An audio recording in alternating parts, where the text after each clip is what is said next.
Don Quixote by Miguel de Cervantes.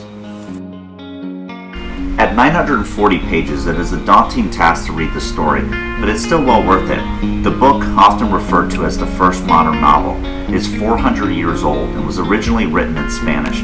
It was published in two parts in 1605 and 1615 at the tail end of the Renaissance. Now, I read Edith Grossman's 2003 translation. What I liked about hers is she would use certain well-known Spanish words in lieu of English dialogue, such as saying señor instead of Mr. or insula instead of island, and this gave the book an authentic Spanish tone while still reading in contemporary English. Now, on to the story. Don Quixote lives in a small town in La Mancha, Spain. He's grown old and has been stuck in his home reading books of chivalry and driven mad by their contents. In the early 17th century, novels glorifying medieval knights were bestsellers. These books of chivalry were in many ways similar to our current inundation of superhero movies. Many of these stories were action-packed but repetitive and lacked diversity in plots, dynamic characters, or deep philosophical themes. Don Quixote is a satire of these tales, which begins as a comedy but ends as a tragedy. Don Quixote, while reading these books of chivalry, becomes inspired to leave his home and his uneventful life, and to go out into the world to seek adventure, defend the helpless, and to right the world's wrongs. But as the saying goes, the devil can hide behind the cross. Don recruits the village idiot, Sancho Panza, to be his squire, promising him an island for which he could someday be governor. Then Don saddles up on his horse Rocinante, and Sancho saddles up on his donkey, and they ride out into the wilderness and begin their journey. We discover that Don has been living alone, but he has become infatuated with a woman who appears to be a figment of his desires, that he calls the Dulcinea of Toboso, the most beautiful woman in the world. Much of his motivation throughout the rest of the novel will be to win her over and to defend her honor in true chivalric tradition, but we're never quite sure if she even exists. Throughout their campaign, Don lectures Sancho and everyone else he encounters about the honor, duty, and customs of knights errantry. Fully deluded into believing he himself is a glorious knight, Don manages to convince Sancho, the simpleton, that he is accompanying a great man on a great mission. But throughout the story it becomes apparent, even to Sancho, that his master isn't a knight, but a madman. Good fortune is guiding our affairs better than we could have ever desired. For there, you see, friend Sancho Panza, 30 or more enormous giants with whom I intend to do battle, and whose lives I intend to take. And with the spoils we shall begin to grow rich. For this is righteous warfare, and it is a great service to God to remove so evil a breed from the face of the earth. What giants? Said Sancho Panza. Those you see over there, replied his master. With the long arms, sometimes they are almost 2 leagues long. Look, your grace, Sancho responded. Those things that appear over there aren't giants but windmills, and what looks like their arms are the sails that are turned by the wind to make the grindstones move. It seems clear to me, replied Don Quixote, that thou art not well versed in the matters of adventure.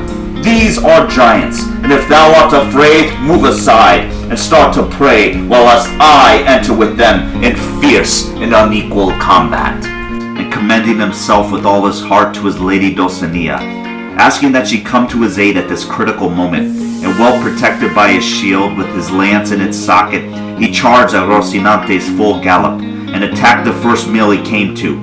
And as he thrust his lance into the sail, the wind moved it with so much force that it broke the lance into pieces, and picked up the horse and the knight, and then dropped them to the ground where they were very badly battered.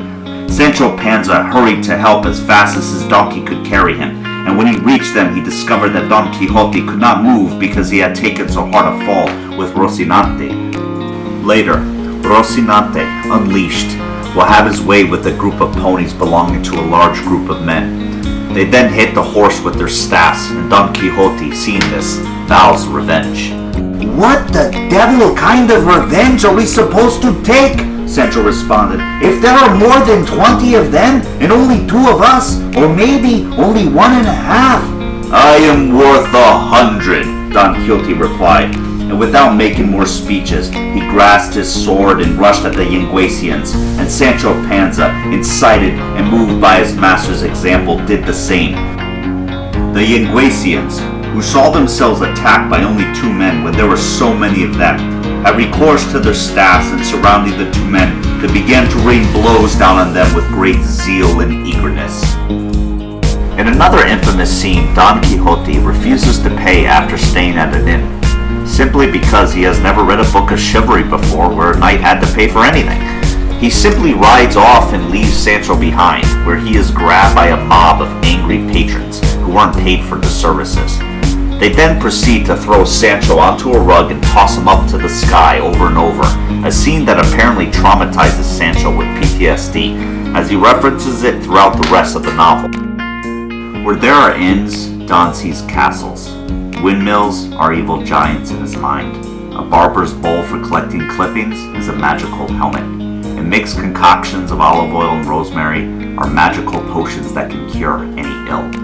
And after picking unnecessary fights with just about every stranger they come across along their path, Sancho begins to see that these adventures are nothing but the ridiculous and dangerous spectacles of a man who has gone insane.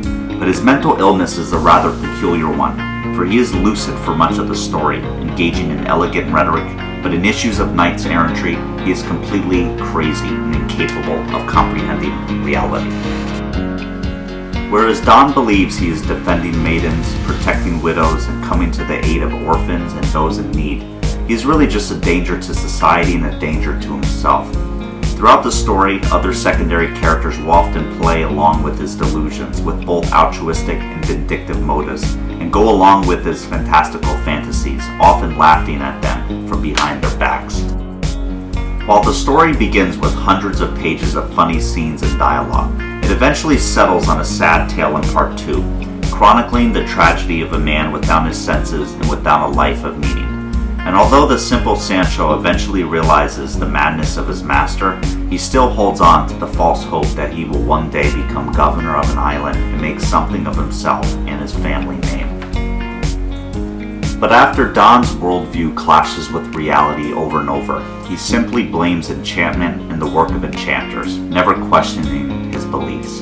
But after Don and Sancho become famous and their reputations precede them, they become local celebrities, but are mostly just laughed at and mocked, especially by the aristocratic class who create elaborate deceptions for them, all just for their amusement and entertainment, paying no attention to Don's mental illness nor Sancho's modest means. And after many adventures where reality blends with fiction, the reader is often left not really understanding what exactly is real or not. But eventually Don loses a critical battle and loses his pride, but gains his sanity and finds peace in a brief moment before his ultimate passing. When you read Don Quixote, you're gonna laugh out loud. It's funny, but it's also sad. Both Don and Sancho are dynamic characters. Whereas Don is insane for most of the story, he eventually gains a sober grasp of reality in the closing chapters. And Sancho constantly surprises us with his cunning intelligence, even in spite of his initial perceived stupidity. And although he eventually becomes a governor of an island, he still gives it up to return to the simple life he lived with his wife and his family. Don Quixote is a complex story that can't truly be explained in spark notes or a synopsis, and everyone should read the story at some point in their life. It is a masterpiece of literature and well worth the investment.